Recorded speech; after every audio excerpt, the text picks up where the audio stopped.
তেমনি তিনি বুদ্ধত্ব লাভ করেছেন।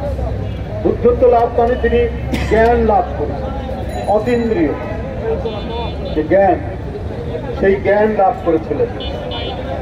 আর এই দিনেই তার হয় পরিনির্বাণ, অর্থাৎ তিনি পৃথিবী থেকে বিদায় নিয়েছেন।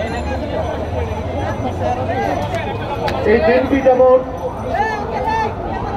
বৌদ্ধ সম্প্রদায় বাংলাদেশ সহ সারা বিশ্বের একটি পবিত্রতম দিন, উৎসবের দিন, তেমনি মানব জাতির জন্য এটি একটি গুরুত্বপূর্ণ দিন। কারণ মহামানবদের বাণী,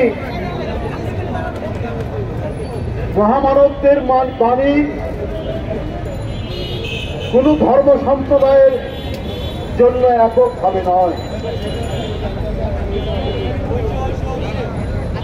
ধর্ম সম্প্রদায়ের ভেদরেখাকে অতিক্রম করে মহামানবদের বাণী মানুষের কাছে গৃহীত হলে সেই মানুষ হয় আলোকদীপ্ত,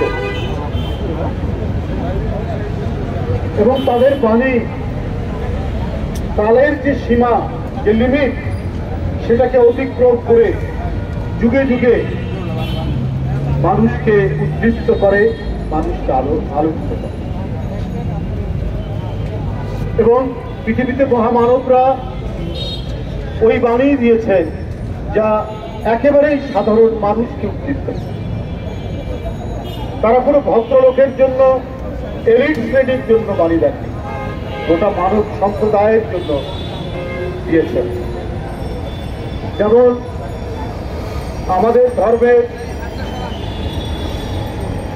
শ্রেষ্ঠ মহামানব, পৃথিবীর শ্রেষ্ঠ মহামানব হযরত মুহাম্মদ সাল্লাল্লাহু আলাইহি ওয়াসাল্লামের একটি বাণী, শেষ বিদায় হজের যে বাণী, পিতার অপরাধের জন্য পুত্র দায়ী নয়, পুত্রের অপরাধের জন্য পিতা দায়ী নয়।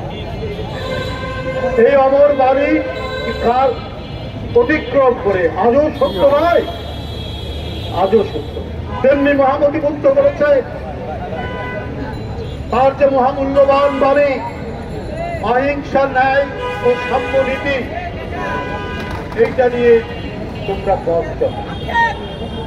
তিনি মানুষকে মানুষ হিসাবে দেখেছেন, তিনি প্রাণীকে প্রাণী হিসেবে দেখেছেন। এই দেখতে গিয়ে তাদের দুঃখ কষ্ট উপলব্ধি করেছেন। এই দুঃখ কষ্ট ধারণ করতে গিয়ে এটাকে কিভাবে লাঘব করা যায়, তাই দীর্ঘদিনের প্রায় 6 বছর, 29 বছর বয়সে তিনি গৃহত্যাগ করেছেন এবং 6 বছর তার পথ পরিক্রমায়, তার সাধনায় তিনি যে বুদ্ধত্ব লাভ করেন, সেইখানে তিনি মানুষ এবং প্রাণীকুলের দুঃখ কষ্ট উপলব্ধি করেই তিনি তার মূল্যবান কথাগুলো বলে গেছেন। এই কথাগুলো